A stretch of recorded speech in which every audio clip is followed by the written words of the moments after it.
Um, Thank you very much for inviting me. I probably do this sitting down. I don't know. I mean, I don't want to stand in front of. It's not about me. It's about the stuff that I try to do. So, yeah. Thank you very much for giving me the chance to be here. As we all know, the last 2 years wasn't as easy in any industry or kind of way of life, and I try to kind of be back to my best self with regards to talking in front of people, because that's something that you have to keep on practicing. So what I'm trying to say is, forgive me if I'm a little bit rusty, but I try to kind of show some cool stuff, right?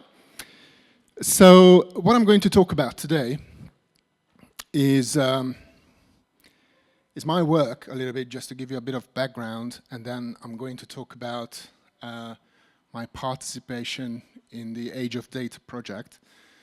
So let's start with a few words about myself. I was born in Hungary back in the 70s, which is quite, as I'm looking at the crowd, everybody's much younger than me. So excuse me if my references will be a little bit old. But dead jokes and that kind of stuff. It's time to be back in that category. My day job is to kind of do visual effects and be creative director.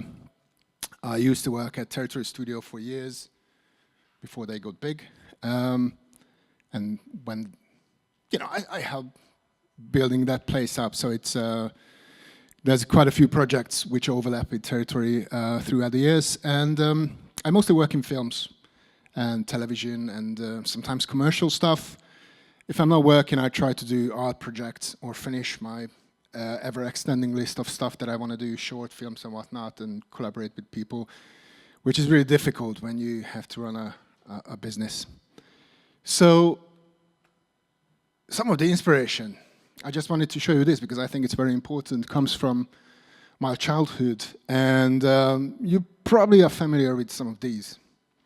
So films, Aliens, Alien, Indiana Jones, this very, it's fairly unknown French-Hungarian kind of animated movie called Time Masters, which is a fantastic thing if you can find that, designed by the great Moebius. And that thing on the right bottom, does anyone recognize that? Do you know what that is? That little girl with the sparks. Yeah, that's a Czechoslovakian and TV series that I was watching as a kid, being born in Hungary. And I was just thinking about, the kind of things that influenced my interest in films and space and technology. And I think it was really, really cool to see something like that, when a little creature drops from outer space into a small town, befriends kids, kind of, they try to hide her away from the adults, and she does crazy things and then wants to go back. And I was just kind of thinking out loud that I've heard this story somewhere. Isn't it very similar to E.T.? What do you think? I think it is. So, and it was before E.T., so I think it's quite important for someone to look into that, someone to investigate. It's a really, really cool book and a really nice series. So if you have time to be a bit nostalgic, I would definitely recommend that.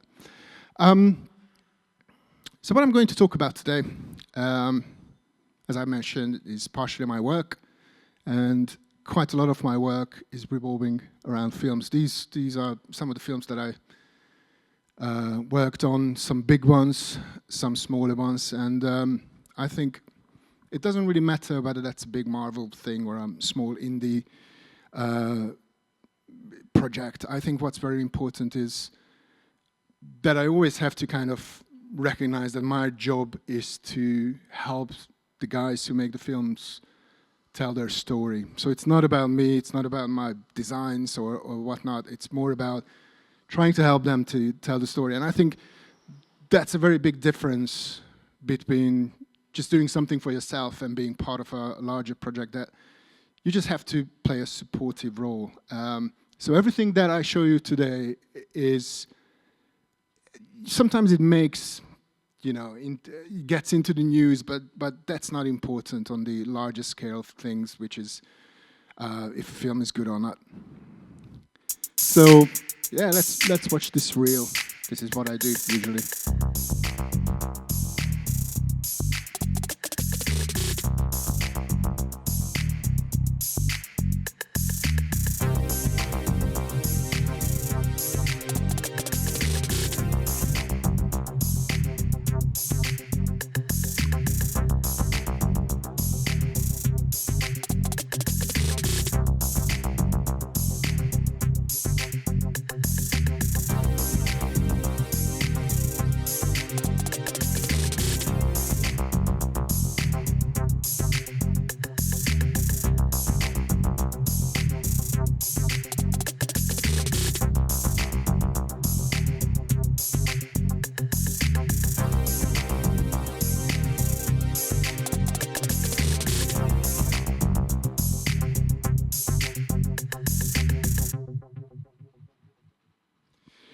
Yeah, thank you very much. As you see, there's a bit of a bread-based kind of fun in the reel. There's quite a lot of technology, a lot of interesting visual effects stuff, hopefully. But what I want to start with is say a few words about FUI in general, because that's a large part of the stuff that I do. And FUI, in theory, means fictional user interfaces or fantasy user interfaces or whatever you want to, turn it into. But it's mostly about creating an interface between technology and humans in films. Now, what you see here is the very basic example that we saw quite a lot of back in the 90s, and it's about basically writing out what happens on the screen, because usually in the script it's just a line which talks about someone is hacking into a computer, right? And when people were not that familiar with computers, they needed some kind of support on the screens because you don't want to see people pushing buttons and numbers going up and down. So, that's why these kind of things like uploading the virus happens on the screen. And I think this kind of discipline evolved quite a lot throughout the years. So it's much more nuanced now. It's probably a little bit less on the nose, but in general, it doesn't change the fact that it's a highly technological kind of thing. So one part of this UI world that I'm involved with revolves around technology. And a good example of that was Godzilla versus Kong, which was a film released, I think, last year. I'm not sure. That was done, I think, before the pandemic, and that kind of thing mixed everything up. So if you want to kind of get into the big ideas about FUI design, this is one of those things where what you see in a lot of movies, lots of technical things happen, right? And the reason for that is, as you see in this little montage of the shots from this film, directors love that kind of stuff because it doesn't do too much, but it looks cool. It's kind of blurred out in the background, and it creates an interest behind someone.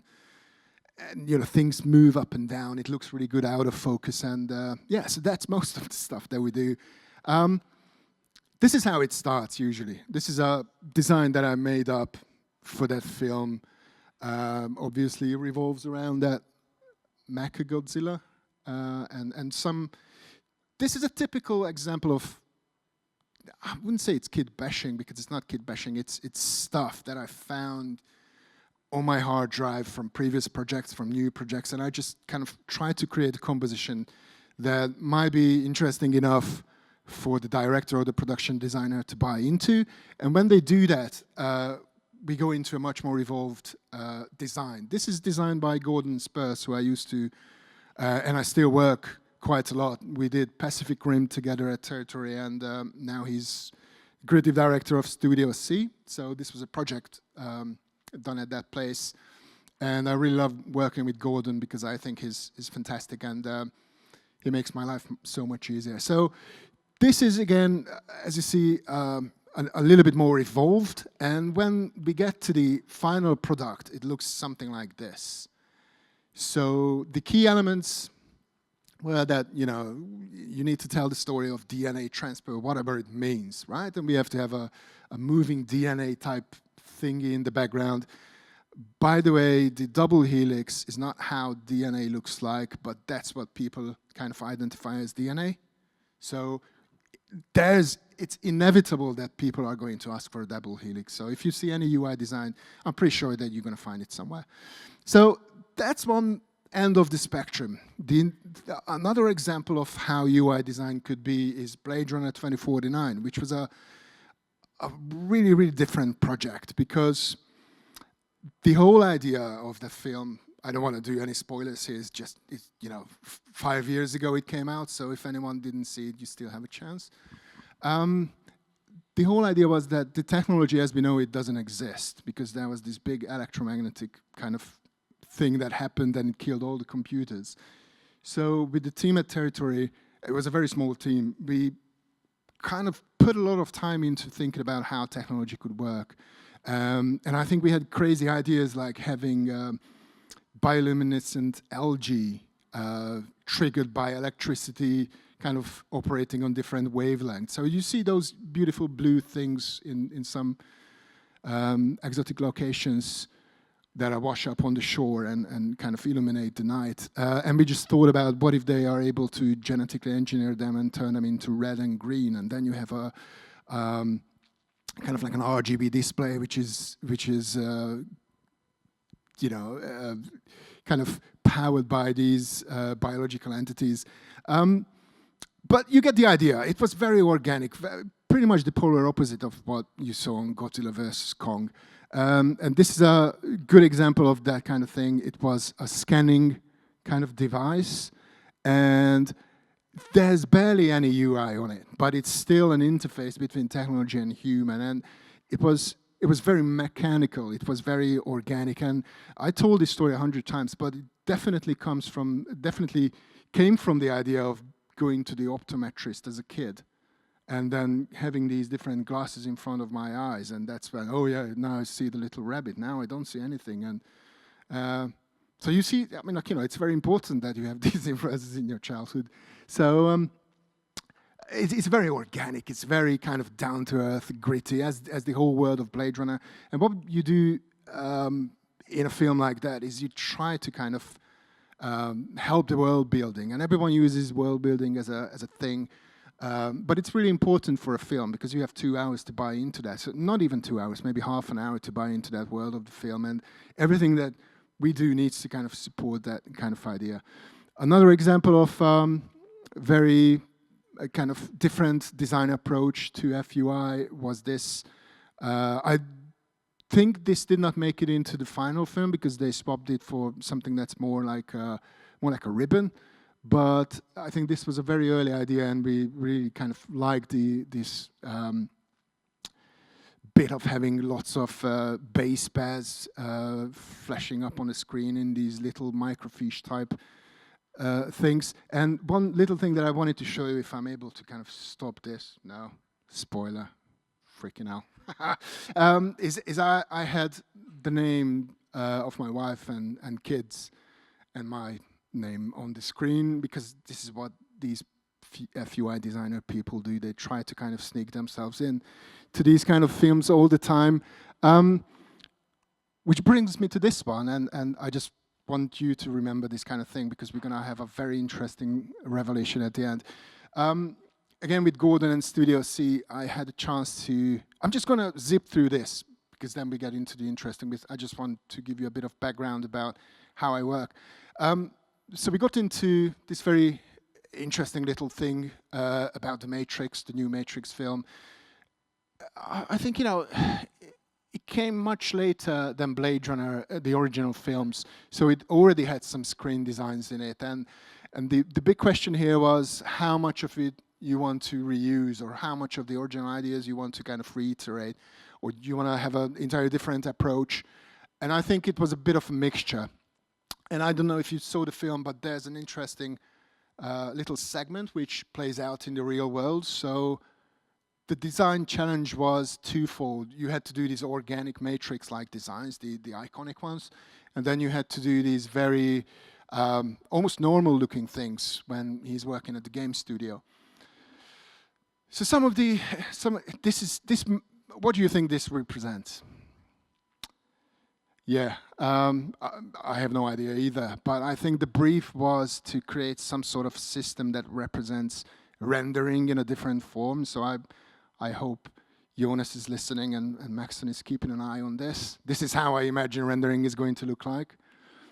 And this is it in motion. So this was meant to be a little asset, a 3D asset that was meant to be going into the games world, or that world where they are developing the games. But yeah, if I'm going to be completely honest, I think it just looks cool, and that's what it needs to do, nothing else. A lot of other stuff, a lot of little game assets. As you see, this is a different type of job, but it ties neatly into that idea of we don't know what we do, but we try to do it as best as we can.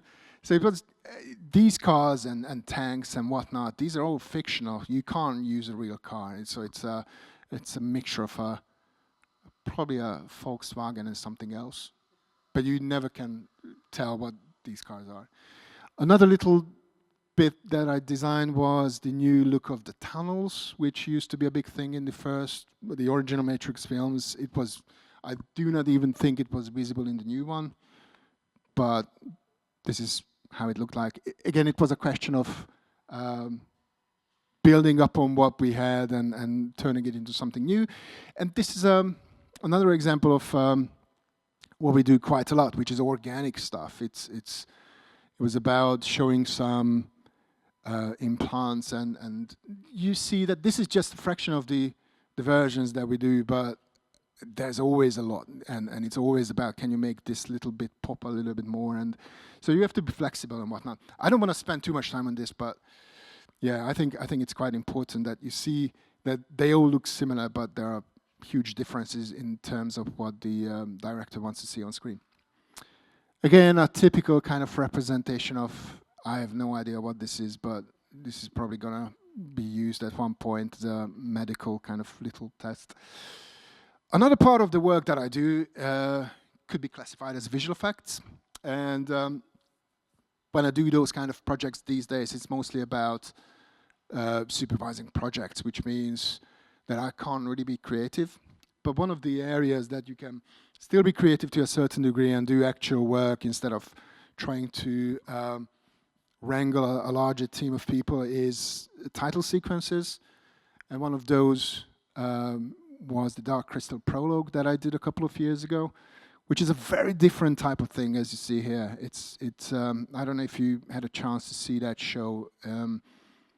It wasn't really kind of a known thing in Central Europe, but in America, it's a huge kind of Jim Henson type thing. It was done with puppets, so they wanted to tell this little prologue story, and we needed to do it in CG. But we needed to do it in CG in a way that is not trying to be puppets, but it's not like super sleek CG. So I don't know. This is just another example of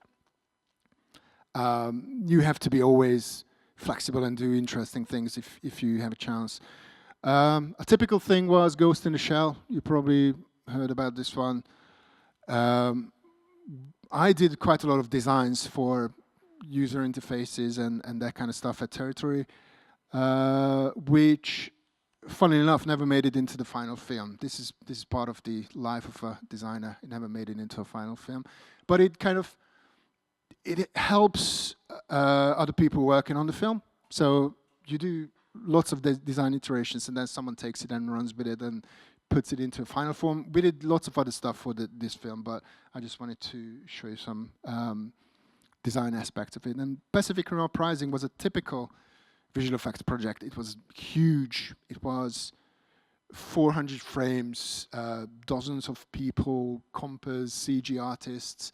A lot of people were involved in that one, and it was quite unique in the sense that in the beginning it was just a concept designer and me, and we were sitting down for hours and kind of trying to think about how to do these floating holographic user interfaces. And if you hear floating holographic user interface, I think you should just run away and just ask whoever asks for that just to clarify what they want.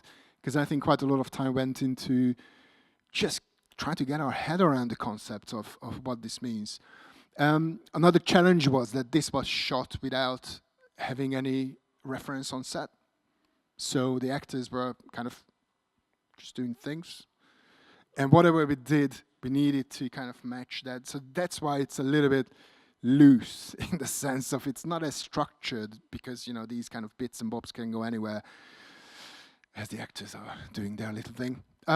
Another part of this thing that I do, before we get into the details of my contribution to Age of Data, is virtual production and experimental tech. And I think this is something that, because you're mostly young people out there, this is something that you will be involved with in your kind of future. Because I think this is where this whole industry is heading towards. And some people say it's like, you know, LED walls and that kind of stuff. This is an example of what I try to do in my spare time, which is try to marry old visual effects techniques like miniatures with new visual effects techniques like LED screens. But because I do not have a studio, as in a massive studio space, I had to shrink it down. So I just used some monitors like this, a little bit bigger, and then built this miniature set, put everything into Unreal, and I was just playing with this idea of can I do the Mandalorian on my desk? And the answer is yes, and I think that's really, really important, because that opens up so many doors for you guys, because you don't really have to kind of, this is how it looks, right? It's very small and fairly unassuming, but if you have a bit of time and you know, resources in terms of miniatures and whatnot, you can do brilliant stuff with it. And if you want to tell your story in your film, just do it. There's no excuse anymore. That's not true, but I try to be a little bit kind of, you know, looking towards the future in a positive way. Another little thing that I usually do in my spare time is build these props that I can use in films or whatnot. And the interesting thing is that this is this uses an old kind of visual effects. It wasn't even visual effects. It was an old technique called Pepper's Ghost. And what you have in here is an iPhone at the base that projects the image onto 45-degree angle little plexiglass plates, and then you have this parallaxing miniature interface for whatever it does. I think, you know, this is one of those things that you just have in a film and hold it up in front of someone's face and hopefully it looks cool. Another interesting thing, this is my lovely wife, by the way. She's always very happily volunteering to these kind of crazy experiments. This is a fairly new thing. I did it a couple of months ago, and it's about trying to use depth in 2D interfaces, which used to be the holy grail for a bit of time. And the way this works, this is just 2D, what you see on the screen now. So you see, as the camera moves around, there's no parallaxing. And when you go back to the 3D version, as the camera moves around, the layers kind of shift. So you have an idea about where everything is in Z depth. And again, this is based on Unreal Engine and real-time camera tracking, which is, I think, going to be a technology that changes quite a lot of things. And you are able to do this with your iPhone now, or any kind of smartphone. And I think, you know, this neatly ties into this sentence that I just made up. I think that sums up what I do the best way. So it's a lot of things. You saw visual effects, you saw design, you saw technology and that kind of stuff. And this is what I try to do. This is what I like to do the most. It's you know, combining these very different things into something that's hopefully a little more than the sum of its parts. It's one of those things that I use, which is very, in theory, non-creative, is called photogrammetry. And this is the technique that's not new. A lot of people think that, oh, someone invented photogrammetry in the last 20 years. It's absolutely not true. That's a really, really old thing, and it's been around so long that there's even a mathematical equation, which I don't even try to kind of, pretend that I understand what's going on. But this is the base of photogrammetry, right? So it's essentially having a visual plane and correlating 2 points in 3D space. That's what it's about. In simpler terms, it's about obtaining reliable information about physical objects through the process of recording, measuring, and interpreting photographical images and other methods. Essentially, it's 3D information from 2D sources. And that's really exciting because that's like, just shifting 2D into 3D. That's always really a cool thing to think about. But as I said, this is not new. The Victorians and in the 19th century, quite a lot of different groups in Europe really were involved with these kind of stereophotography, stereoscopic pairs. You probably saw this on old kind of fairs and museums and that kind of stuff. These stereo pair, it always had a kind of like a viewer, and it created this illusion of depth. And what does it have to do with Brian May?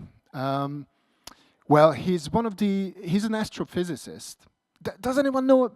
Not you. Does anyone know who Brian May is? Okay. It wasn't convincing, I have to tell you, but he used to be like a huge rock star. He used to be the guitarist in Queen, which was a big band back in the day. Yeah, it's hopelessly old, right? Now I'm going to show my age. I should have shown some Justin Bieber, and now you say, yeah, Justin Bieber is so 2010 or something like that.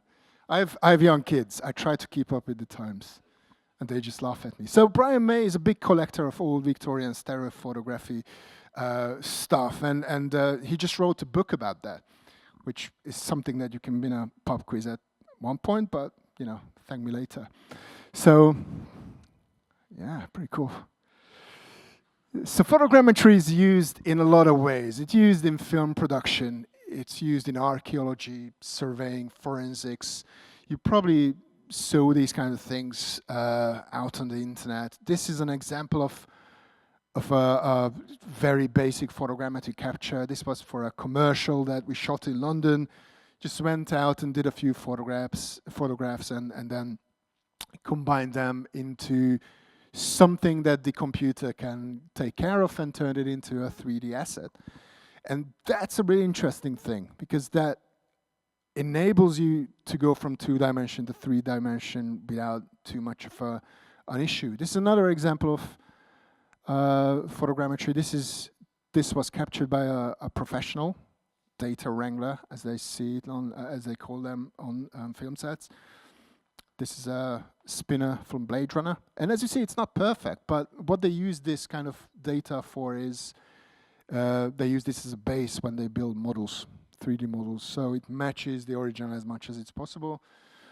You probably saw these kind of things. This is how they capture people, having lots of cameras or they all fire at the same time. You can do this in your bedroom, on a turntable. You can put a little model on it, do lots of pictures, and then you can create a pretty cool CG version of it.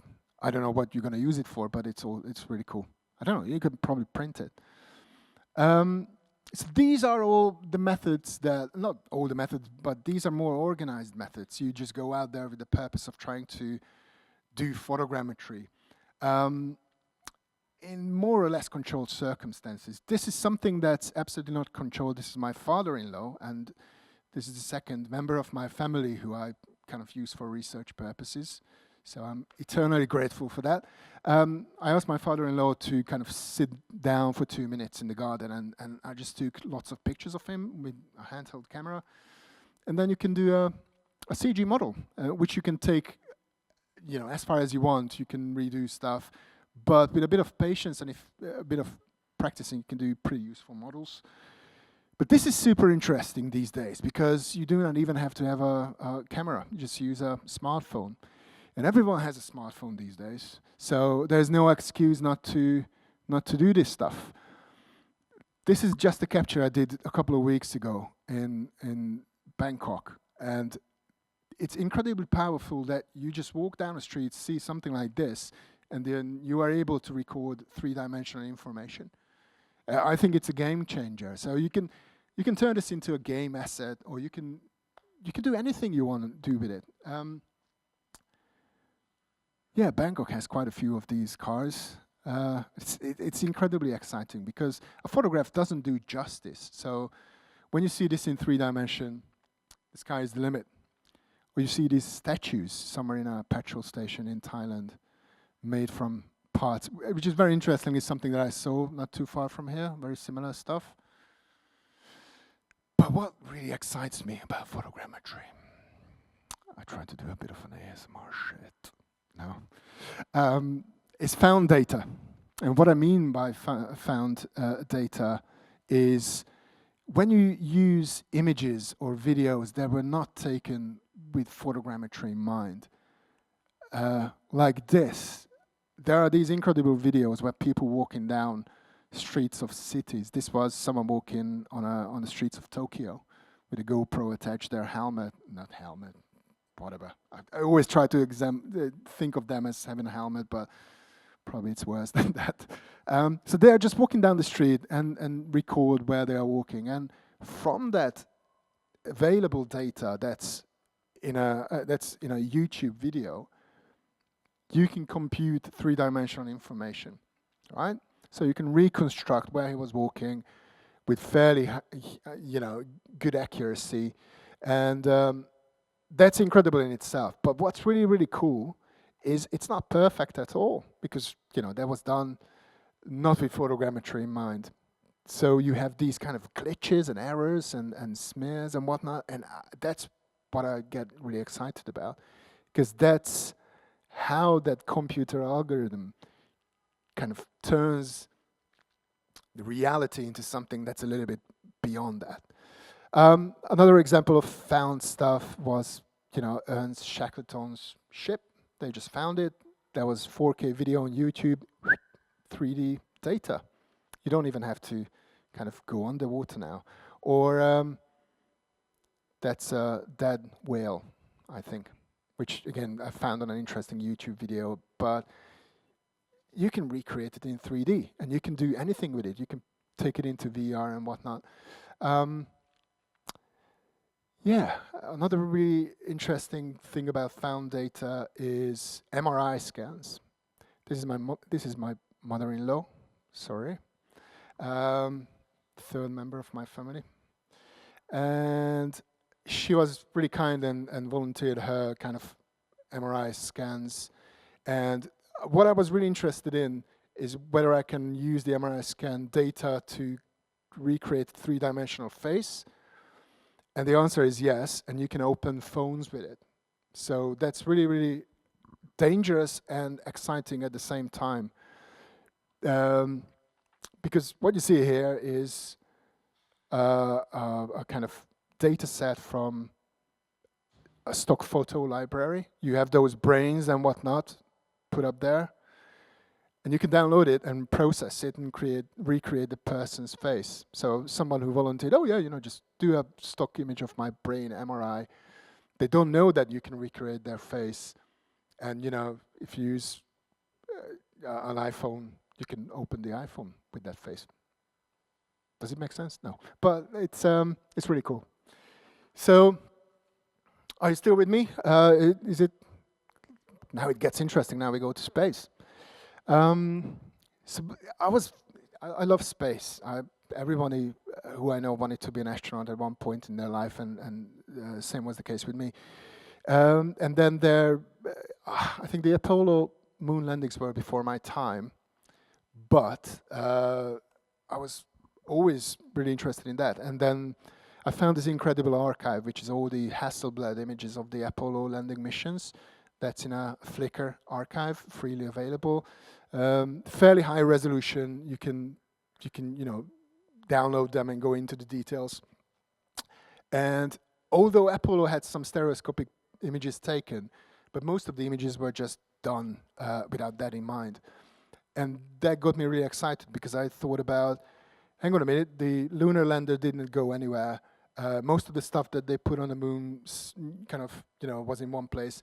So what if we try to reconstruct these images in 3D from the, trying to extract 3D information from those the images? Because when I say reconstruction, some people think that I just go in there and model this. And I hope my modeling skills are slightly better than this. But we all know this image, right? This is the famous moon boot print, which is Aldrin's moon boot, very interestingly. So this is not the first step on the moon, and a lot of people think that's that, but that's not the case. So 2 images were taken just right after one another, and that meant, going back to that old Victorian stereoscopic idea, that we can extract 3D information from that.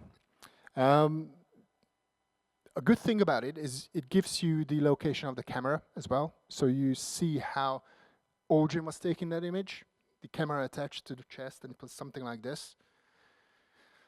But you can create a 3D mesh from these kind of points, so you can reconstruct how it exactly looks like. And when you have a little kind of lamp, you can put it into the right position where the sun was and just double check, did they really go on to the moon? Yes, they did. So this is like, how the shadows fall, and it's a really bad 3D print, by the way. Another set of interesting images, the Apollo 15 metric cameras. While the guys were on the moon, the command module pilot was in the little Apollo capsule that was orbiting around the moon, and we're taking a lot of images. And you can reconstruct these little pretty beautiful 3-dimensional strips of the moon. And you can kind of figure out where the Apollo space capsule was in relation to the moon. Really interesting. Apollo 17, going back to the old space capsule. And these images mean that there's 3-dimensional data. And you can extract the point cloud, and you can create a mesh. It's not perfect by any means, but it's still fascinating to be able to do that. Apollo 11, landing on the moon. They did not have too much time to take pictures, but some of these were kind of interesting in the sense of being able to reconstruct 3D data. And as you see, this is a very low quality mesh, and it's not about having a perfect kind of 3-dimensional representation of the thing, but you are still able to figure out where everything is in 3D space. And I think that's fascinating, because you suddenly can take a step to left and right and see, oh, okay, so they walked that far compared to, how I perceive it in 2-dimensional images. When they were taken off from the moon, they were, kind of making little 60mm films. And again, lots of images mean 3-dimensional data for me. So this is the Apollo 15 kind of video processed through photogrammetry algorithms, and it creates a 3-dimensional representation of the terrain underneath. And as you see in the bottom right corner, that's how the footage looked like. And on top of that, that's my render from the same virtual camera, just to kind of see whether that lines up with the original as much as it's possible. I think I was really ecstatic when I saw the curvature of the moon. That you can perceive that. It's an incredible thing. So, how does it all tie together into the Age of Data project? Well, it was about algorithms and design and how it relates to modern art. And when I first talked to Christoph about this, I really kind of wanted to do this stuff, which I never had time to, but then I had to. It's really good to have these kind of constraints. So I'm just going to show you what I did and then explain it a little bit more. So Apollo 17, that was the last moon landing, and they took slightly more images than all the rest of the Apollo missions. But again, they were taking it in batches, so they were never trying to do something that would mean that you can reconstruct what happened there in three-dimensional form. So what I did is I processed old images and extracted little chunks of 3D information from them. And I know that how they kind of relate to one another. So I could kind of piece these little chunks back together and recreate the Apollo 17 landing site in point cloud form.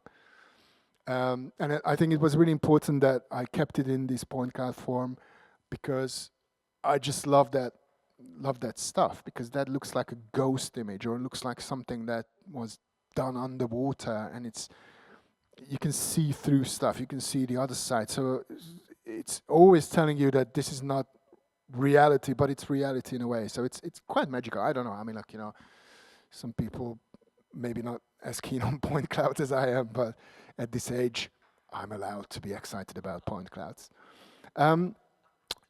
So this is a couple of hundreds of millions of points, and I managed to kind of do this big puzzle, put it back together. And what I'm really excited about is that you can take it into Unreal and you can recreate this whole thing in real world scale, in virtual reality, or in kind of museum circumstances. And you can kind of have this sense of standing where these brave astronauts stood, but without having to travel to the moon. This is a quick example that I did a couple of weeks ago when I took another point cloud and I just kind of put it into Unreal, again, did the live camera tracking, and it kind of creates this museum type situation when you have this window into another world and you can get closer and look into it. And that's something I'm really excited about. I don't know how it's going to work out with regards to technology and using it in museums, because you have to track the camera.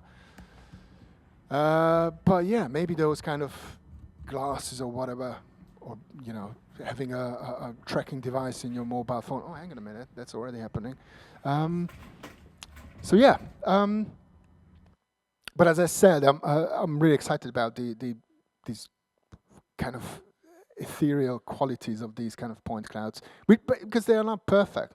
These were analog images taken on film with lots of noise and lots of out of focus areas. So it's never going to be perfect, but that's the beauty of it.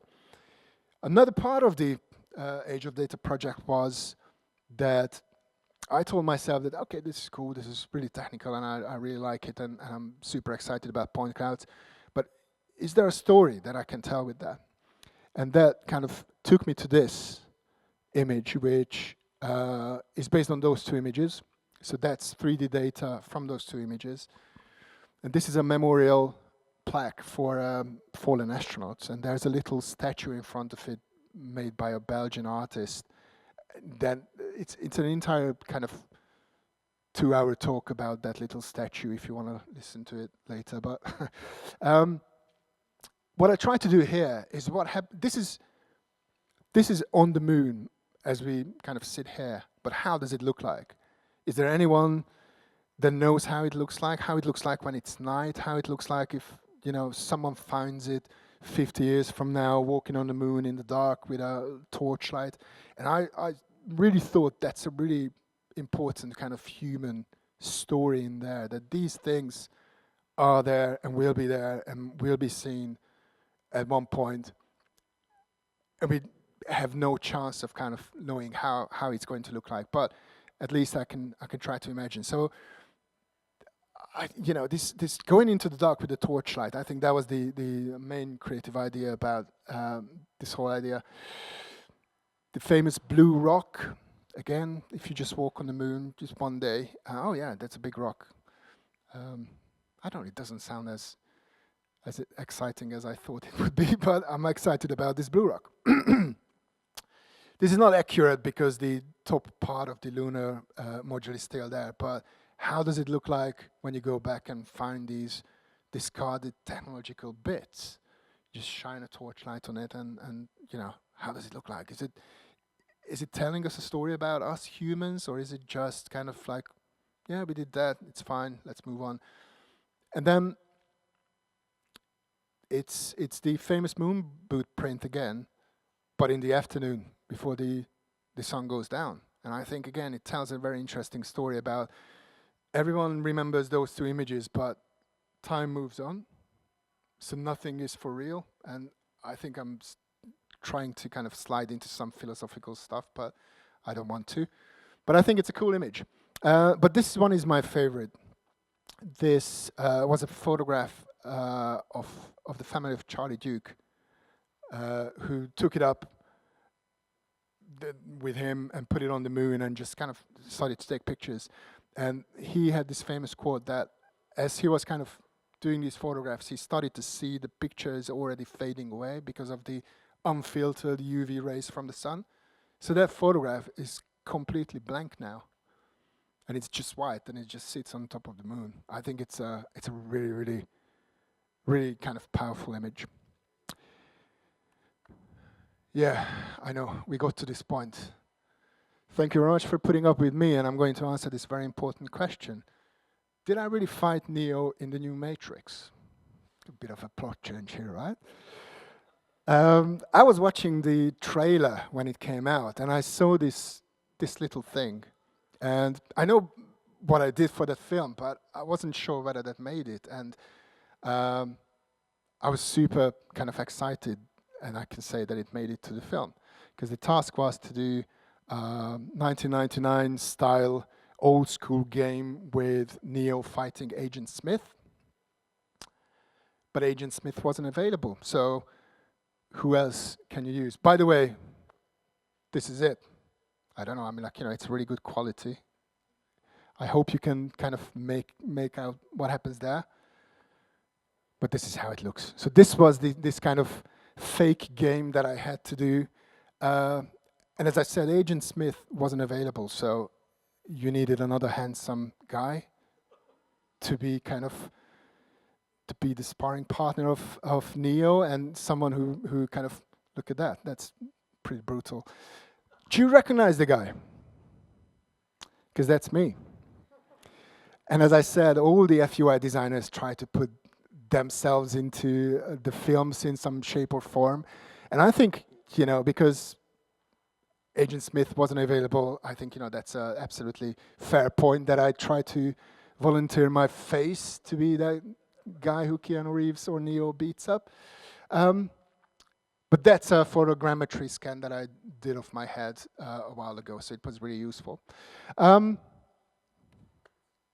That's all I wanted to say. Thank you very much for putting up with me.